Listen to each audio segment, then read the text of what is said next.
Delhi liquor scam కేసులో arrest అయిన BRS MLC Kalvakuntla Kavitha ప్రస్తుతం ఎన్ఫోర్స్మెంట్ డైరెక్టరేట్ కస్టడీలో ఉన్న సంగతి తెలిసిందే. ఈ సమయంలో విచారణ సమయం మినహా కవిత కస్టడీలో ఏం చేస్తున్నారు, సమయాన్ని ఎలా గడుపుతున్నారు, అసలు ఆమె దినచర్య ఎలా ఉంటుంది అనే విషయాలపై పలువురు ఆసక్తి కనబరుస్తున్న సంగతి తెలిసిందే.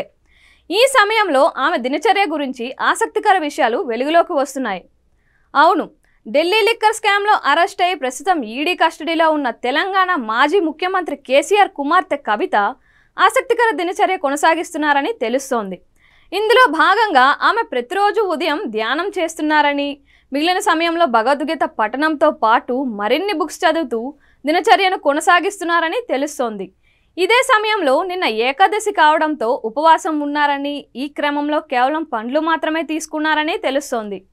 ఇలా స్వామి సర్వప్రియానంద రాసిన భగవద్గీత పుస్తకాన్ని తెప్పించుకొని కవిత చదువుతున్నారని తెలుస్తోంది.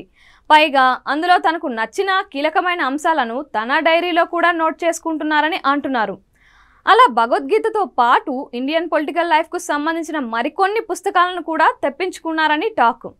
ఇదే సమయంలో రాజ్యాంగ నిర్మాత డాక్టర్ బిఆర్ అంబేద్కర్కి సంబంధించిన బుక్స్ కూడా చదువుతున్నారని తెలుస్తోంది.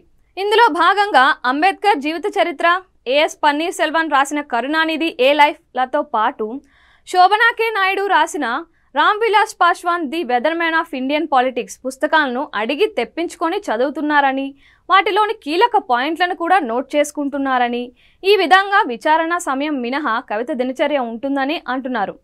ఆ సంగతి అలా ఉంటే బుధవారం నాడు కవితను ఈడీ అధికారులు ఉదయం 10 గంటల నుంచి కొద్ది సమయం మాత్రమే విచారించారని తెలుస్తోంది.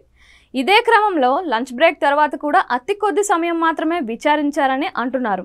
మరోపక్క కవిత పిఏని, సిబ్బందిని కూడా విచారించారని, ఇందులో భాగంగా ఆమె సిబ్బందికి సంబంధించిన సుమారు 16 ఫోన్లను అధికారులు స్వాధీనం చేసుకున్నారని సమాచారం. మరోపక్క కస్టడీలో ఉన్న కవితను 4వ రోజు కూడా ఆమె అన్న కేటీఆర్ కలిశారు. అడ్వకేట్ మోహిత్ రావును వెంటబెట్టుకొని కేటీఆర్ కవితను కలిసి సుప్రీంకోర్టులో ఈ కేసు నుంచి ఉపశమనం దొరికే అంశాలపై చర్చించినట్లు తెలుస్తోంది. ఈ క్రమంలోనే నేడు కవిత తల్లి శోభను ఆమె కలవనున్నారు.